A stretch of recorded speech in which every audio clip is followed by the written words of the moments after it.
Hello दोस्तों, स्वागत है आप सभी का संविद आईएएस यूट्यूब चैनल पर। दोस्तों, आप सभी लोग देख रहे हैं लगातार आपकी एथिक्स की क्लास चल रही है।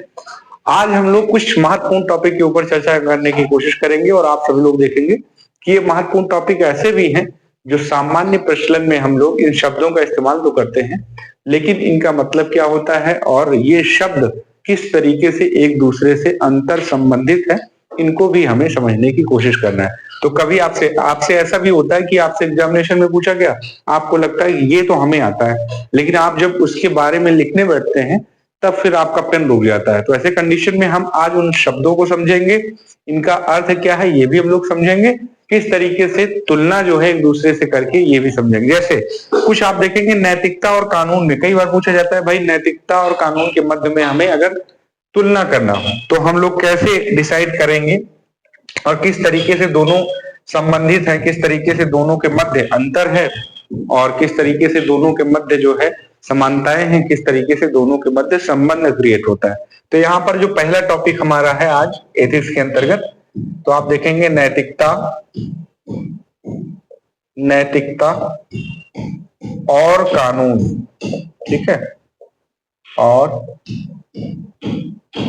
कानून, नैतिकता और कानून के मध्य हमें तुलना करना है, के मध्य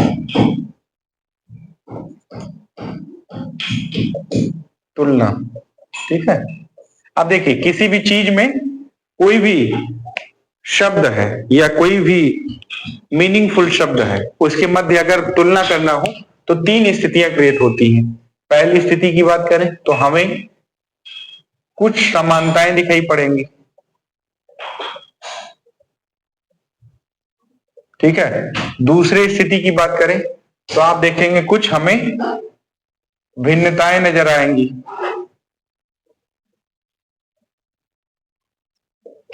या फिर अंतर नजर आएगा। और वहीं आप देखें कि कुछ हमें जो है दोनों के मध्य में अंतर संबंध नजर आएगा। दोनों के मध्य में संबंध या फिर अंतर संबंध हमें नजर आएगा कि दोनों के मध्य में किस तरीके का संबंध है। तो आप यहां पर देखें नैतिकता और कानून अगर दोनों की बात करें तो आप पहले तो ये जानते होंगे, मैंने आपको बता रखा है कि भाई नैतिकता का तात्पर्य क्या है, कानून का तात्पर्य क्या है। तो मैंने आपको बता रखा है, तो थोड़ा सा आप यहाँ पर समझ लीजिए कि नैतिकता का मतलब क्या होता है और कानून का मतलब क्या होता है। यहां पर आप थोड़ा सा समझ लीजिए इधर।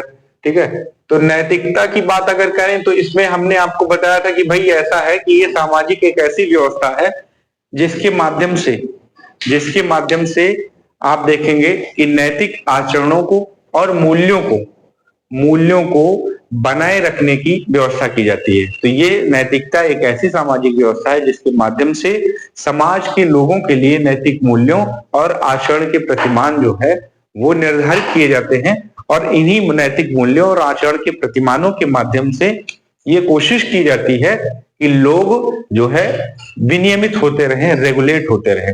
तो नैतिकता में हमने आपको बताया था कि आचरण के प्रतिमान शामिल होते हैं, मूल्य शामिल होते हैं, कई सारे नैतिक मूल्य शामिल होते हैं।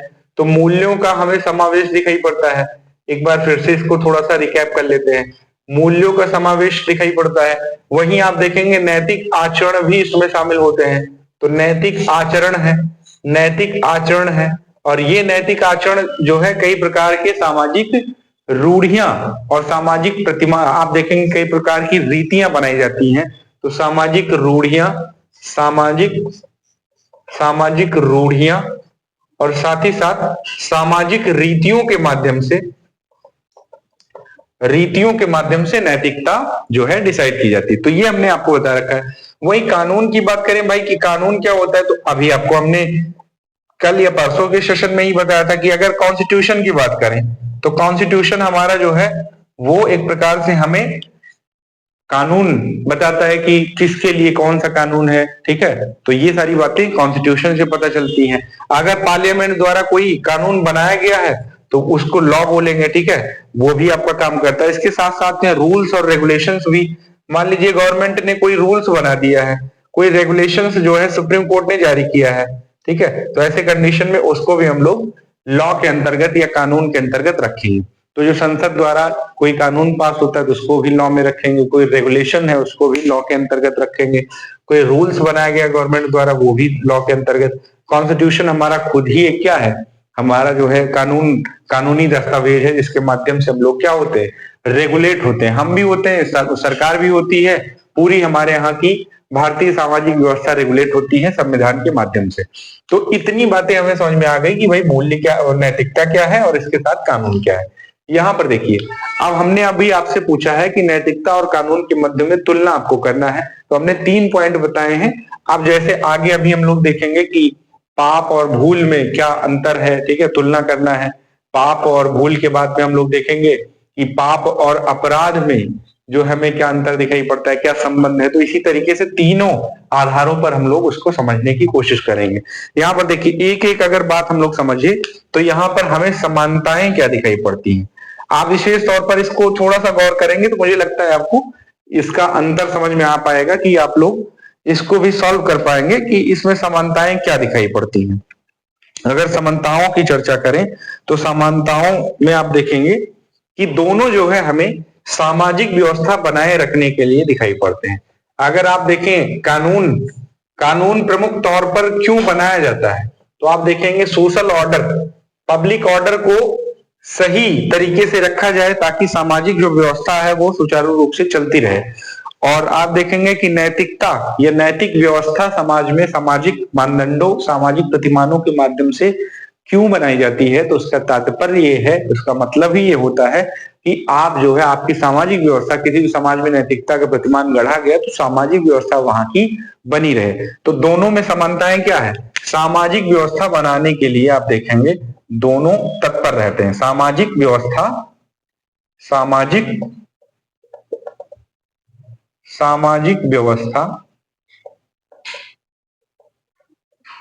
बनाए रखने के लिए आप देखेंगे दोनों एक प्रकार से तत्पर रहते हैं। तो चाहे कानून की बात हो या फिर आप देखें चाहे आपका नैतिकता की बात हो। अगर वहीं भिन्नताओं की बात करें तो देखिए, नैतिकता आपको पता है कि नैतिकता की बात करें तो यहाँ पर आप भिन्नताओं की बात करें तो नैतिकता अलग लिख लें क्योंकि हमें यहाँ पर अंतर देखना है, और यहाँ पर कानून अलग लिख लें। तो देखिए, नैतिकता आपको पता है कि समाज के द्वारा एक प्रकार से गढ़ा जाता है, लेकिन कानून जो है वो समाज के द्वारा नहीं बनता है, कानून संसद के द्वारा बनता है, कानून संविधान के द्वारा बनता है। तो आप कहेंगे इसमें राज्य का रोल होता है। तो नैतिकता का पालन करवाना और नैतिक व्यवस्था बनाना ये काम समाज का दिखाई पड़ता है। वहीं अगर बात करें कानून की तो कानून का पालन करवाना और कानून बनाना राज्य के अंतर्गत, आपको पता है, आपने पढ़ा होगा पॉलिटी में, तो राज्य में ना केवल राज्य सरकार आती है बल्कि भारत का संसद भी आता है। तो संसद के अंतर्गत जो है आप देखेंगे कि हमें दिखाई पड़ता है कानून बनाना और उसको इम्प्लीमेंट करवाना वो संसद का काम होता है। तो नैतिकता की बात करें तो नैतिकता में समाज का रोल होता है और वहीं आप देखेंगे कानून में राज्य का रोल होता है। ठीक है, वहीं अगर आप बात करें नैतिकता का, अगर आपने उल्लंघन कर दी तो क्या आपके ऊपर जो है किसी प्रकार का कोई दंडनीय जो है स्थिति होगी, तो आप कहेंगे कभी कभी होती भी है, कभी कभी नहीं भी होती है, लेकिन सामान्यतः आप कहेंगे कि सामान्यतः नैतिकता का उल्लंघन या नैतिक मूल्यों का उल्लंघन करने पर सामान्यतः दंडनीय प्रावधान नहीं है। तो आप यहाँ पर लिखेंगे कि सामान्यतः दंडनीय नहीं है। ठीक है, उल्लंघन पर, ये मैंने यहाँ पर उल्लंघन पर सामान्यतः दंडनीय नहीं है, और यहाँ पर क्या हो जाएगा, यहाँ पर दंडनीय है। अगर आपने कानून का उल्लंघन कर दिया तो आपको पता है फिर आपको कानून के अनुसार जो है जितना सजा का प्रावधान उसमें दिया रहेगा वो आपके ऊपर जो है वो लागू होगा। ठीक है, तो इतनी बातें मुझे लगता है कि आपके लिए जानना जरूरी है कि दो अंतर हमें विशेष तौर पर दिखाई पड़ते हैं। ठीक है, और तीसरा अंतर अगर आप यहाँ पर निकालना चाहें तो समाज के द्वारा आप देखेंगे कि ये आपके ऊपर रख दिया जाता है कि भाई आप नैतिक व्यवस्था को जो है बनाए रखें, आपके स्वेच्छा के ऊपर ये छोड़ दिया जाता है। तो यहाँ पर बाध्यता काफी कम होती है, यानी आपकी इच्छा पर नैतिक व्यवस्था को या नैतिक मूल्यों को मानने के लिए आपकी इच्छा पर छोड़ दिया जाता है कि आप माने या फिर ना माने। तो यहाँ पर इसको मानने के लिए आप पर बाध्यता थोड़ा कम होती है, आप यूं कहें कि बाध्यता लगभग कम की स्थिति होती है। और यहाँ पर बाउंडेशन होता है। अगर आप कानून नहीं मानेंगे तो फिर कानून के उल्लंघन के आधार पर आपके ऊपर जो है केस किया जा सकता है। तो ऐसे कंडीशन में आपको ध्यान में रखना है कि तीन बेसिकली अंतर जो हमें दिखाई पड़ते हैं कि भाई नैतिकता जो है वो समाज के द्वारा बनाया जाता है नैतिक मूल्य, और समाज से ही अपेक्षा की जाती है कि समाज जो है वो पालन करवाएगा। ठीक है, कानून राज्य के द्वारा, राज्य के अंतर्गत संसद के द्वारा, संविधान के द्वारा बनाया जाता है और राज्य ही पालन करवाता है कानून का। नैतिकता के उल्लंघन में सामान्यतः आप देखेंगे कि दंड का प्रावधान नहीं है, वहीं कानून के उल्लंघन में दंड का प्रावधान है। बाध्यता की बात करें तो नैतिकता को पालन करवाने के लिए समाज सामान्यतः बाध्य नहीं करता है, वहीं कानून के पालन करवाने के लिए सामान्यतः राज्य बाध्य करता ही करता है। अपवाद तो वैसे हो सकता है, लेकिन यहाँ पर बाध्यता इसकी होती है, तभी कानून की प्रासंगिकता भी समझ में आती है। अगर यहाँ पर संबंध की चर्चा करें कि कौन सा संबंध हमें दिखाई पड़ता है, तो देखिए नैतिकता और कानून में हमें संबंध अगर देखना हो कि आखिर किस तरीके का संबंध हमें नैतिकता और कानून में दिखाई पड़ता है, तो हमें तीन तरह के संबंध दिखाई पड़ते हैं। किस तरह के? तीन तरह के संबंध हमें दिखाई पड़ते हैं।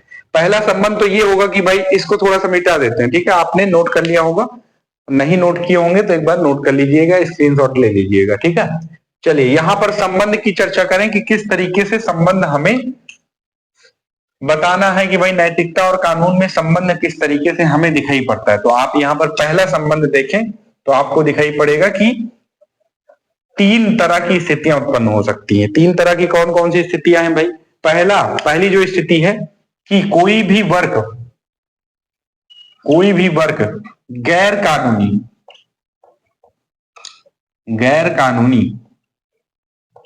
है किंतु नैतिक नहीं है या अनैतिक नहीं है। आप कहें, पहले तो अनैतिक नहीं है, आप कहें अनैतिक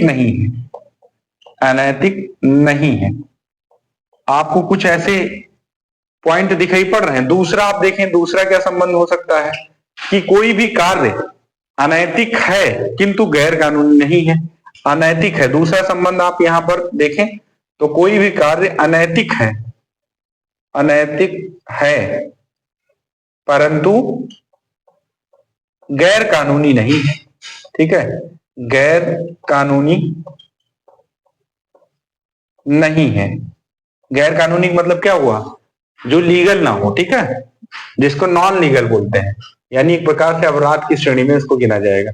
और तीसरा जो संबंध हमें दिखाई पड़ता है वो ये है कि भाई अनैतिक भी हो और गैर कानूनी भी हो। तो तीसरा जो संबंध हमें दिखाई पड़ता है वो अनैतिक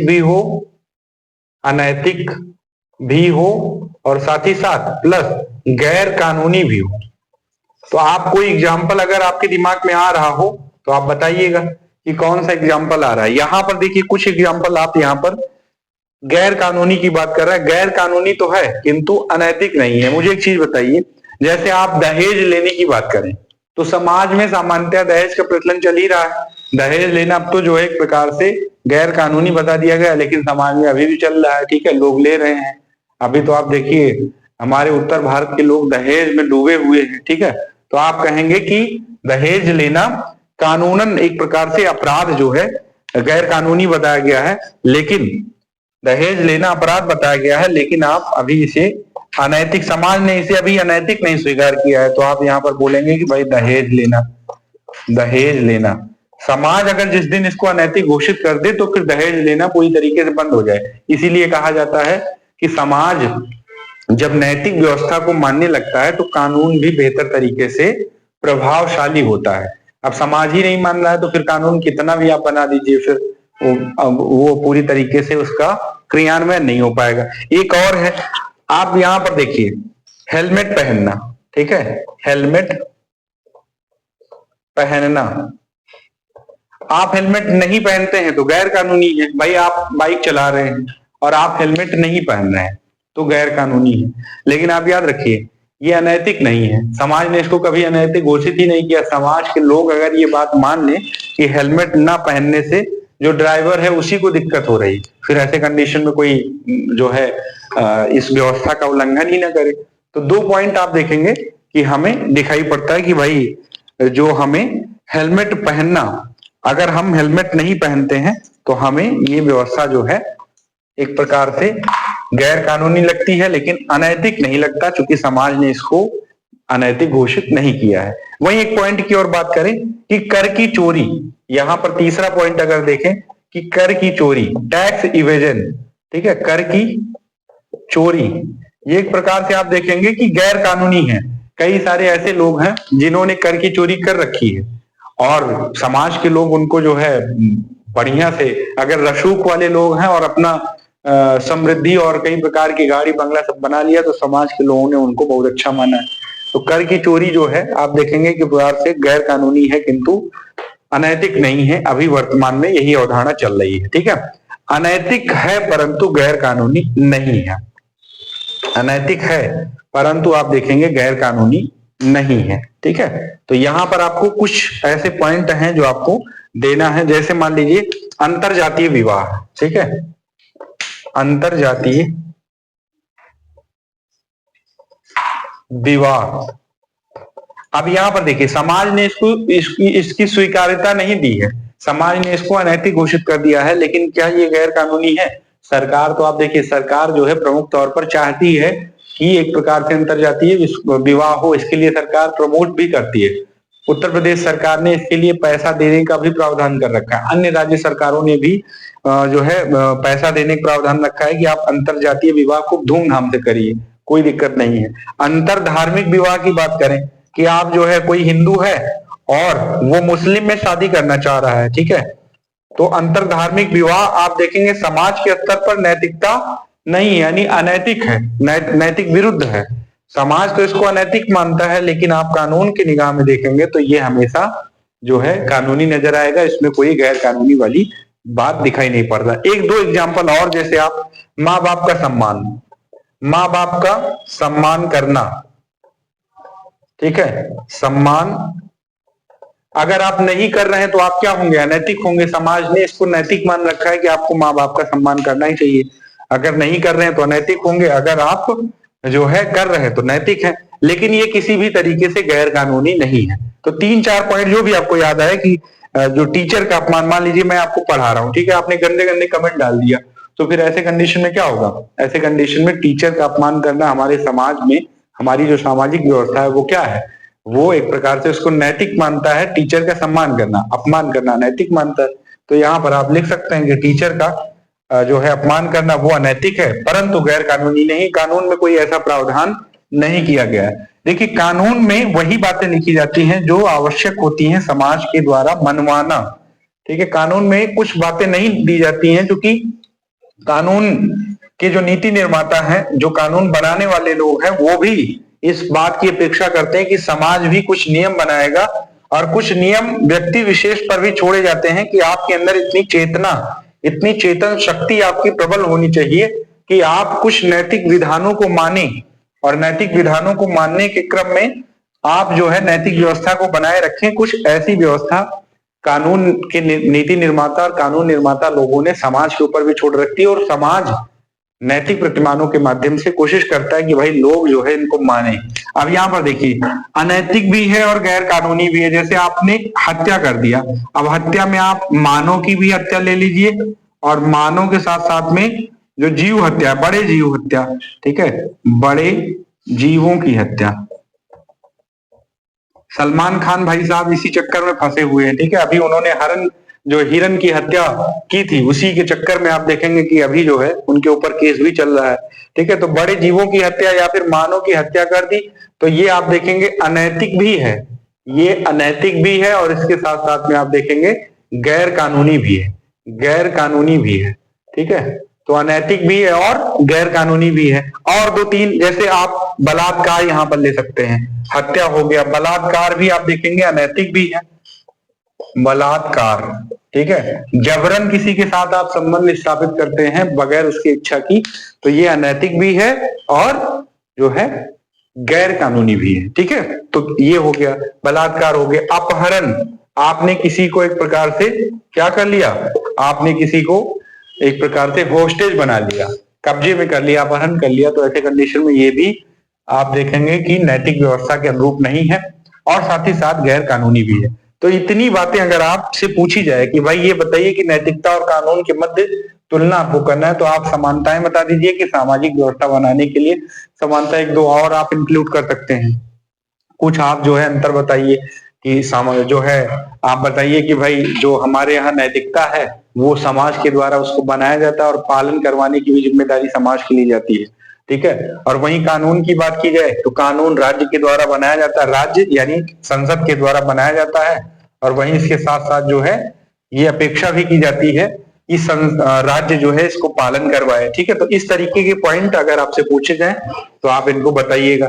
अब एक और टॉपिक की ओर चलते हैं जिसका नाम है क्या, जिसका नाम है भाई कि पाप और अपराध में अंतर क्या है। आज हम लोग इस टॉपिक को और समझ लेंगे, पाप और अपराध में अंतर या पाप और अपराध के मध्य तुलना देखेंगे कि क्या होता है पाप और अपराध के मध्य में तुलना, ठीक है।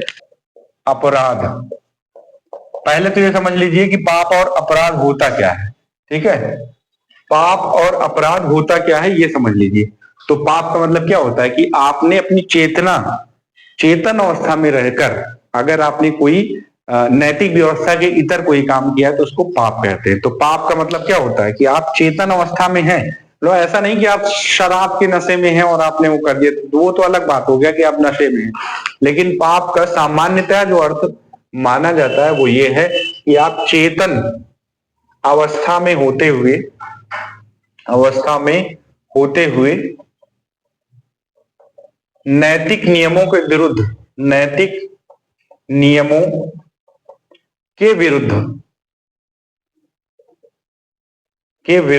कृत्य किया है। तो ऐसे कंडीशन को क्या कहेंगे कि आपने पाप किया। जैसे आपने हत्या कर दी किसी की, तो हत्या करना क्या होता है, हत्या करना पाप है। लेकिन याद रखिए यहां पर भी समाज का रोल हो जाता है। समाज में कई सारे छोटे जीव हैं जिनकी हत्या करना अक्सर आप रोज मारते हैं, ठीक है। तो क्या ये पाप है? तो आप कहेंगे कि पाप की भी कैटेगरी डिसाइड की गई है, ठीक है। पाप की भी कैटेगरी डिसाइड की गई। अब पाप व्यापक स्तर पर भी है और व्यक्तिगत अंतरात्मा के भी स्तर पर है। भाई जैन धर्म के लोग मच्छर को भी नहीं मारना चाहते, उनकी अंतरात्मा जो है किसी भी जीव को मारने से मना करती है और अंतरात्मा के स्तर पर उसको वो लेते हैं। तो आप यहाँ पर पाप को भी दो कैटेगरी में रख सकते हैं कि तो व्यापक स्तर पर समाज में जो स्वीकारता नहीं है, समाज में स्वीकार्यता नहीं है, ठीक है, कि ये काम अगर आप करेंगे जैसे किसी की हत्या करना बड़े जीव की, तो वो समाज में स्वीकार नहीं है, ठीक है। बड़े जीव की हत्या करना समाज में स्वीकार नहीं है। लेकिन वहीं अगर छोटे जीव की हत्या की बात आए तो समाज में स्वीकार्य है और सामान्यतया समाज उसको पाप कहता भी नहीं है, समाज उस पर उदासीन रहता है। जैसे समाज के लोग भर भर के मच्छर मारते हैं, चींटी मार देते हैं सामान्यतया, तो उसको पाप नहीं माना जाता है। लेकिन अंतरात्मा के स्तर पर आप कहेंगे कि उसको पाप की श्रेणी में रखा जाएगा। अभी इसकी चर्चा हम लोग करेंगे। तो पाप क्या होता है? पाप चेतन अवस्था में होते हुए भी नैतिक नियमों के विरुद्ध कृत्य अगर जो किया जाए तो उसको पाप कहते हैं। वहीं अगर अपराध की बात की जाए तो कानून के विरुद्ध, जो कानून के नियमों के विरुद्ध, कानून के विरुद्ध किया गया कृत्य वो क्या कहलाता है? अपराध किया जाता है। तो अपराध, कोई पाप अपराध है ये जरूरी नहीं है, ठीक है। मान लीजिए अंतरात्मा के स्तर पर आपने मच्छर को मारा तो ये एक पाप तो हुआ, लेकिन अपराध नहीं। क्यों? क्योंकि इसके लिए कोई कानून नहीं बना है कि सरकार ने कोई क्या अमेंडमेंट या कोई बिल ला करके कहा है क्या कि आप मच्छर मत मारिए। भाई कंपनियां तो भर भर के जो है एक प्रकार से मोर्टीन वगैरह बना रही है, मोर्टीन में तो मच्छर मरते हैं खूब। तो आप देखेंगे कि अपराध जरूरी नहीं कि कोई कार्य पाप हो और वो अपराध भी हो। अभी इसका संबंध हम लोग समझेंगे। तो कानून के नियमों के या कानून के विरुद्ध किया गया कृत्य ये किसके श्रेणी में आएगा? ये आपके अपराध के श्रेणी में आएगा, ठीक है। चलिए अब यहाँ पर ये दोनों शब्दों को हमने समझ लिया। अब समझते हैं भाई इसका दोनों का संबंध कैसे तुलना करना। तो हमने तीन आधार आपको बता रखे हैं। पहले सबसे पहले समानता देखेंगे, दूसरा हमें अंतर देखना और तीसरा दोनों में संबंध देखना। तीन ही आधार पे आपको सारे जितने भी शब्द आए अगर उनमें तुलना पूछे तो तीन आधार आप सेट करिए। पहला आधार कौन सा सेट करेंगे? पहला आधार आप बताएंगे समानताएं क्या है दोनों में, ठीक है। दूसरा अंतर क्या दिखाई पड़ता है, तीसरा इनमें संबंध क्या है, कैसा रिलेशन है, ठीक है। तो चलिए समानताएं देखते हैं। पाप और अपराध दोनों आप क्या करते हैं, होशो हवास में करते हैं। पाप भी होशो हवास में होता है, होशो हवास में होता है। ठीक है, ऐसा नहीं कि आपने पाप किया और आपको याद नहीं है। ठीक है, वो तो फिर भूल हो जाएगा अचानक से। भूल और पाप में भी अंतर पूछता है, यूपीएससी ने एक बार पूछा है कि भूल और पाप में अंतर क्या है। पाप में आप होशो हवास में कोई कार्य करते हैं तो पाप है, और भूल क्या है, अचानक से आपसे मान लीजिए किसी जीव के ऊपर पैर पड़ गया, तो अचानक से पड़ गया तो उसको भूल कहते हैं, भूल को सुधारा जा सकता है। और पाप हो गया तो फिर ऐसे कंडीशन में अंतरात्मा आपकी कूढ़ेगी। ठीक है, अंतरात्मा के स्तर पर आपके नैतिक द्वंद चलता रहेगा कि अरे यार हमसे एक प्रकार से अपराध हो गया। ठीक है, व्यक्तिगत स्तर पर अपराध हुआ, कानूनी स्तर पर अपराध नहीं हुआ। ठीक है, तो होशो हवास में की जाती है। वहीं अगर बात की जाए कि भाई ये दोनों गलत कृत्य माने जाते हैं, अपराध भी और आप देखेंगे कि पाप भी, ये कानून की दृष्टि से तो अपराध गलत करते हैं, और समाज की दृष्टि से आप देखेंगे नैतिक व्यवस्था की दृष्टि से ये आपका पाप गलत है। तो दोनों को आप सम्मिलित रूप से कह सकते हैं कि गलत कृत्य के रूप में रखा जाता है। ठीक है, वहीं अगर अंतर की बात करें कि अंतर हमें क्या दिखाई पड़ता है, तो अंतर में आप देखें अपराध यहां पर पहले लिख लें, आप अपराध लिख लें पहले, और फिर उसके बाद में आप यहां पर पाप लिख लें। ठीक है, तो आप देखेंगे कि अपराध हमें क्या दिखाई पड़ता है, अपराध की जो परिभाषा है वो हमें कानून में दिखाई पड़ती है, तो अपराध जो है इसके लिए कानून बना है। ठीक है, वहीं पाप की बात करें तो पाप के लिए क्या, समाज हमें डिसाइड करता है, समाज या नैतिक व्यवस्था, यहाँ पर समाज या फिर नैतिक व्यवस्था या नैतिक मूल्य के माध्यम से हमें पता चलता है कि हमने कौन सा पाप कर दी है। नैतिक व्यवस्था या नैतिकता हमारे लिए डिसाइड करता है कि हमने पाप किया है या फिर पुण्य किया है। ठीक है, ये चीजें। वहीं अगर अपराध की बात की जाए तो आप देखेंगे राज्य द्वारा कानून बनाया जाता है, और कानून के माध्यम से किसी भी कृत्य को अपराध की श्रेणी में डाला जाता है कि आपने अपराध किया या नहीं किया। वहीं पाप जो है नैतिक व्यवस्था को बनाने वाला समाज है, और समाज ही डिसाइड करता है कि आपने पाप किया है या नहीं किया है। दो चार अंतर और भी आप देखेंगे कि बाहरी कोई कृत्य करते हैं, बाहरी कृत्य मान लीजिए आपने किया, और ऐसे कंडीशन में आपसे अपराध हो गया, जैसे आपने बाइक आप चला रहे हैं, हेलमेट लगाना भूल गए, तो फिर आपसे एक प्रकार का अपराध है, गैर कानूनी। ठीक है, आप पेड़ों को काट रहे हैं, पेड़ों को काटना एक प्रकार से अपराध है। ठीक है, किसी जंगली जीव को मार रहे हैं, हिरन को मार रहे हैं, तो ये अपराध है। तो आप इसको बाहरी कृत्य कह सकते हैं। और अपराध के बाद अगर आप पाप पर आए तो इसको आंतरिक कृत्य में, आप आंतरिक अनुभूतियों में रख सकते हैं कि पाप की जो अनुभूतियां होती हैं वो आंतरिक होती हैं। ठीक है, आपने कोई पाप कर दिया है तो ऐसे कंडीशन में आपको कोई सजा तो नहीं देगा, लेकिन आप मन ही मन में जलते रहेंगे, उसी को कहते हैं आंतरिक अनुभूतियां। ठीक है, तो ये बातें हमें समझ में आ गई कि भाई क्या हमें समानताएं दिखाई पड़ती हैं, क्या हमें अंतर दिखाई पड़ता है। अब यहां पर देखिए, हम यहां पर संबंध की तरफ चलेंगे कि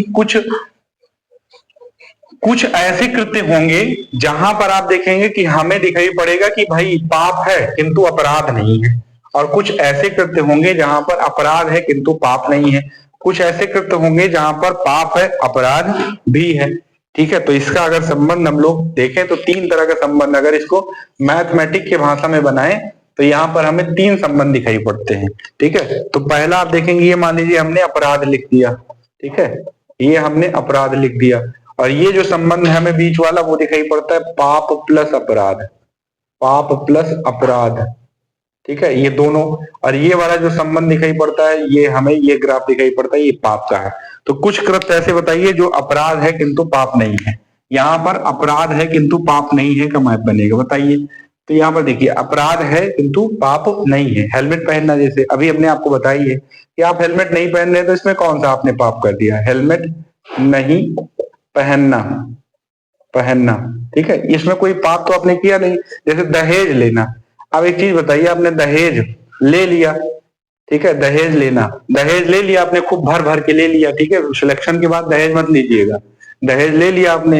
हालांकि आपके लड़के बहुत होशियार होते हैं, वो जो है अपने वो कहते हैं कि हम नहीं कुछ कह रहे हैं, हमारे घर वाले कह रहे हैं। ठीक है, तो इस मामले में लड़के बहुत शातिर होते हैं, वो कभी अपने ऊपर हम तो बहुत नैतिक हैं, हम कुछ नहीं कह रहे हैं, हमारे घर वाले ये बात जानते हैं। ठीक है, तो ऐसा मत करिएगा, दहेज लेना अपराध है लेकिन पाप नहीं है। दूसरा, यहाँ पर आप पाप की बात करें तो पाप में आप देखिएगा, पाप में कौन सा भाई हमें दिखाई पड़ता है, जैसे मच्छर मारना, ये आप कहेंगे कि पाप है, बिल्कुल पाप है भाई। आप अंतरात्मा के स्तर पर देखेंगे तो पाप है चींटी मारना, चींटी मारना भी पाप है, ठीक है, मच्छर मारना, चींटी मारना, ठीक है, किसी को गाली देना ये भी एक पाप है, गाली देना, लेकिन अपराध नहीं है, ठीक है, गाली देना पाप है। तो इस तरीके से आप देखेंगे कि पाप है किंतु अपराध नहीं है। यहाँ पर पाप और अपराध दोनों है, ये भी आपको बताना है। तो आप देखेंगे कि जैसे जीव, बड़े जीव की हत्या करना पाप भी है अपराध भी है। तो यहाँ पर आप कहें बड़े जीव की हत्या करना। बड़े जीव में ऐसा नहीं कि बकरा को काटना तो अपने यहाँ पाप माना जाता लेकिन अपराध नहीं माना जाता। बड़े जीव में ऐसे जीव जिनको वन्य जीव जो अधिनियम है आपका वाइल्ड लाइफ प्रोटेक्शन एक्ट 1972 के माध्यम से अपराध की श्रेणी में रखा गया, ठीक है। बड़े जीव में मानव भी आ गया और जंगली जीव भी आ गया, ठीक है। बड़े जीव में आप ये मत सोचिएगा कि हमारे बगल में एक चाचा की दुकान है और वहां पर बकरा कटता है तो वो क्या अपराध है, नहीं, वो अपराध नहीं है, वो पाप है। अपराध उन सभी जीवों की हत्या करने पर माना जाएगा जिनके लिए सरकार ने वन्य जीव अभ्यारण्य अधिनियम 1972 के अंतर्गत आप देखेंगे जीवों को मारना, कई जीवों की कैटेगरी डिसाइड की गई, लिस्ट दिया गया, उनमें से जो जीव आप मार रहे हैं तो फिर उसको अपराध की श्रेणी में लिखा जाएगा, ठीक है। तो बड़े जीवों को मारना जिसमें मानव हो गया तो पाप है, अपराध भी है। और इसके साथ साथ में आप देखेंगे बलात्कार है, अभी हमने आपको बताया भी भाई बलात्कार है, ठीक है। फिर उसके बाद में पाप भी है और अपराध भी है।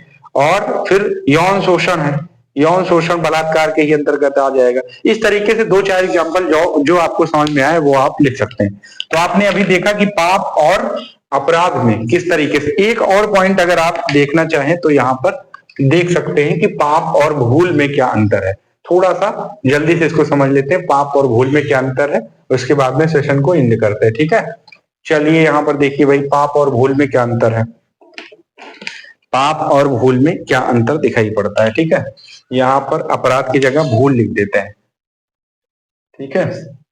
चलिए पाप और भूल की बात करते हैं। तो अभी हमने आपको बताया कि पाप क्या है, पाप आप जो है बिल्कुल होशो हवास में करते हैं। पाप हो गया, अपराध हो गया, बिल्कुल होशो हवास में चेतन अवस्था में रह करके आप करते हैं तो उसको पाप कहा जाएगा। भूल क्या है, आप होशो हवास में नहीं है, आपसे अचानक से वो कृत्य हो गया जो आप करना नहीं चाहते थे, आप आपके ऐच्छिक कृत्य में शामिल नहीं है, आप नहीं चाहते थे लेकिन अचानक से हो गया, उसको भूल कहते हैं, ठीक है।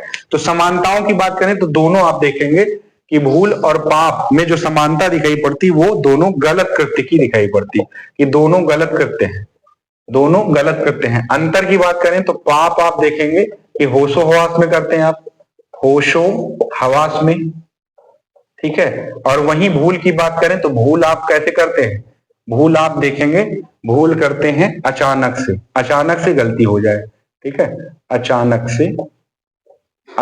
से गलती, आप चाह नहीं रहे थे लेकिन गलती हो गया, ठीक है, भूल हो गया, ठीक। वहीं अगर आप देखें अचानक से गलती हो जाए, यहां पर अनुमान नहीं था पहले से, ये भी कह सकते हैं कि पहले से अनुमान नहीं था लेकिन ऐसे कंडीशन में हो गया।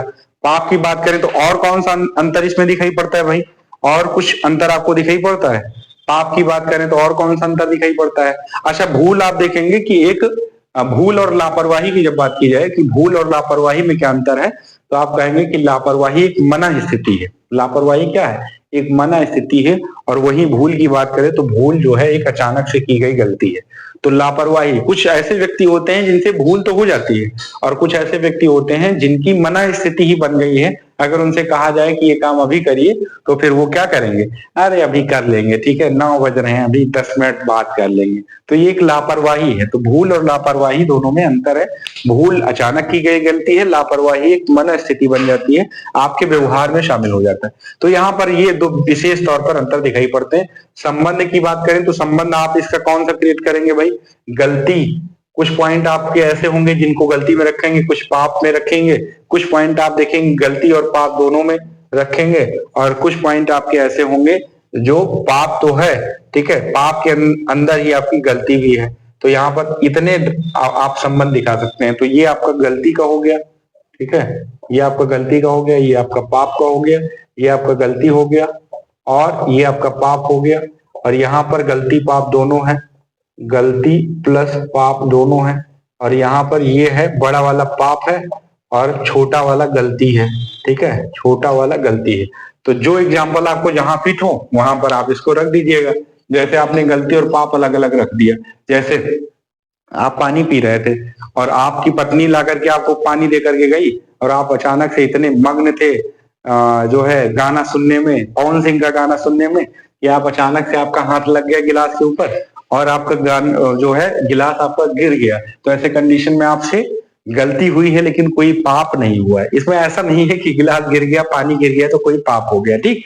तो यहाँ पर ये भी लिख सकते हैं कि अचानक से गिलास में से पानी गिर जाना, ठीक है, अचानक गिलास से पानी गिरना, ठीक है, पानी गिरना। अब इसमें क्या है, इसमें जो है आपने गलती तो कर दी लेकिन इसमें कोई पाप वाला काम है नहीं, ठीक है। चलिए ये भी हो गया। दूसरा, आप जो है गलती और गलती बिल्कुल अलग है, पाप बिल्कुल अलग है, ये कंडीशन हमने देख ली। अब कहीं पर कोई ऐसा वर्क बताइए जहां पर गलती भी हो और पाप भी हो, तो कोई ऐसा वर्क याद आ रहा हो तो आप बताएं कि जो काम आपने किया है वो गलती भी है और पाप भी है। जैसे मान लीजिए आप जो है जा रहे थे रास्ते से, ठीक है, और आपके बाइक से जा रहे थे आप, बाइक के नीचे सांप आ गया अचानक से, तो बाइक के नीचे अचानक से सांप आ गया तो गलती भी हो गया और दूसरा पाप भी हो गया। तो आप कहेंगे कि अचानक से किसी जीव की हत्या, ठीक है, तो अचानक से यानी सांप मारना, एक प्रकार से सांप मरना, हालांकि मारेंगे तो फिर आप राक्षस हो जाएगा, अचानक से सांप मरना, ठीक है, अचानक से सांप का मरना। तो ये आप देखेंगे कि गलती भी है इसमें और पाप भी है। एक दो पॉइंट जो आपको एग्जांपल लगे वो फिट कर लीजिएगा। पाप और गलती, देखिए पाप सबसे व्यापक शब्द है, कैसे आप कहेंगे कि पाप सबसे व्यापक शब्द कैसे, उसमें गलती समावेशित हो जाएगा। आप कहेंगे कि जीव हत्या, जीव हत्या एक प्रकार से पाप है, क्या है, पाप है, और यहां पर हमने गलती डाला है, तो अचानक से अगर जीव हत्या हो जाएगी, अचानक से, ठीक है, तो फिर ऐसे कंडीशन में वो आप देखेंगे अचानक से जीव हत्या हो जाएगी तो वो फिर गलती की श्रेणी में आएगा। किसमें आएगा, अचानक से जीव हत्या अगर हो गई तो फिर गलती की श्रेणी में आएगा। किसमें आएगा, गलती की श्रेणी में। तो आप कहेंगे कि भाई जीव हत्या तो पाप है, ये व्यापक शब्द है, लेकिन अचानक से अगर हुआ है तो फिर इसको गलती की श्रेणी में रखेंगे, ठीक है। तो इस तरीके से आपने कंप्लीट रूप से देखा, हमने अभी आज के टॉपिक में चर्चा क्या की है, हमने आज के टॉपिक में देखा है कि पाप और अपराध में अंतर क्या होता है, नैतिकता और अपराध में क्या अंतर होता है, संबंध हमने देखा, और साथ ही साथ हमने पाप और भूल के मध्य संबंध भी देखा। इस तरीके से कोई देखिए यूपी पीसीएस आयोग है, वो इस तरीके के छोटे छोटे शब्द आपसे पूछेगा, आपको लगेगा कि हमें आ रहा है यार, हम तो ये सब दैनिक क्रिया में इस तरीके के शब्दों का प्रचलन हम सुनते हैं और देखते भी है, लेकिन लिखने में फिर हालत खराब हो जाती है, ठीक है। तो ये सारे शब्द आप बढ़िया से समझ लीजिएगा, लिख लीजिएगा। मुझे आशा है कि ये सेशन आपको बेहद पसंद आया होगा। मिलते हैं अगले किसी सेशन के साथ, तब तक के लिए अपना ध्यान रखिए। बहुत बहुत धन्यवाद।